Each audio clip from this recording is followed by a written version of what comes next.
Man, does this bring back memories. But oh boy, is Castlevania not for kids. Welcome to the heart of the stories we tell. My name is Rob, and tonight I will be reviewing First episode of Castlevania, the new Netflix series. Those of you that have followed this channel for any time know I'm a bit of a geek and used to play old Nintendo games a lot. In fact, I did a whole series on the NES Legacy.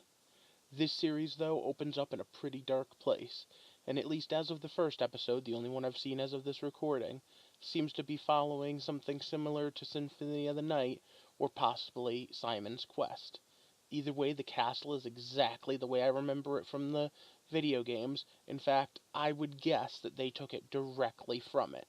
It's being written by Warren Ellis, which means it's got a dark tone, but before we get into specifics of that first episode, let me throw these up here. So once again, it's stop. Spoiler time. Ba-dun-dun-dun.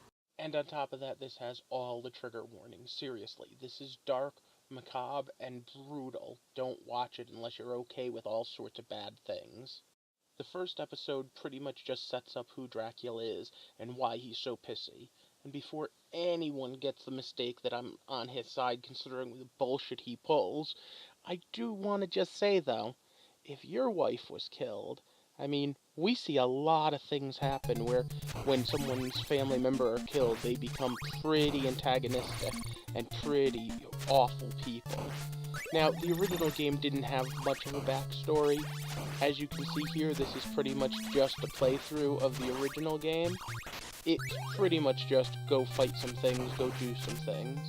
But at the end of the day, I have to wonder, I mean, is Dracula being set up to be somewhat sympathetic in this?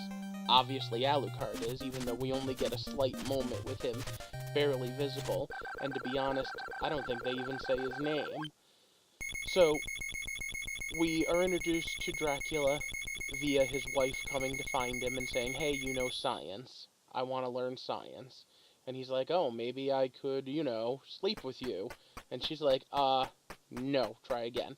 And is the strong, empowered woman archetype, which is pretty cool. But of course, that can't last long, because guess what happens?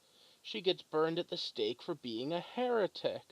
I can't imagine who could see that. Oh yeah, everyone could see that coming, because science back in the 1400s might as well have been black magic. So, with the love of his life gone, Dracula has pressed start on his own game, and his game is to give everyone 1 year's notice. If you don't get out, repent, do something within the next year, I'm going to find you all and kill you. And of course, they don't take it too seriously, and then literally the streets run red with blood. I mean, literally. I mean, we see kids cut to pieces, and when I say the streets run red with blood, I mean literally these monsters are ripping people apart. Now, we haven't met the Belmont really yet as of the end of the episode. However, in a bar, we do see a person who I believe to be the Belmont of the series, and we have people bad-mouthing the old families. And one of the old families they mention is the Belmont. Now, the second episode I saw just the opening sequence of, so I don't want to get too far ahead of myself. I'm going to watch a couple episodes today, but I probably won't binge this like I do the Marvel Netflix stuff. It seems pretty good so far, though, if you're an adult. But if you like what you're seeing and want to see more of it, I need you to hit that like button and share this video, along with click that subscribe button, activate alerts, because I'm trying to build a community here, and I'm curious, so you tell me. Are you liking the Castlevania series so far? Have you even checked it out? Did you remember it was coming to Netflix? Either way, let me know and maybe I'll talk about this some more later tonight or tomorrow. For now, I hope you have a good night, and thank you for walking with me through the heart of the stories we tell in this very short episode.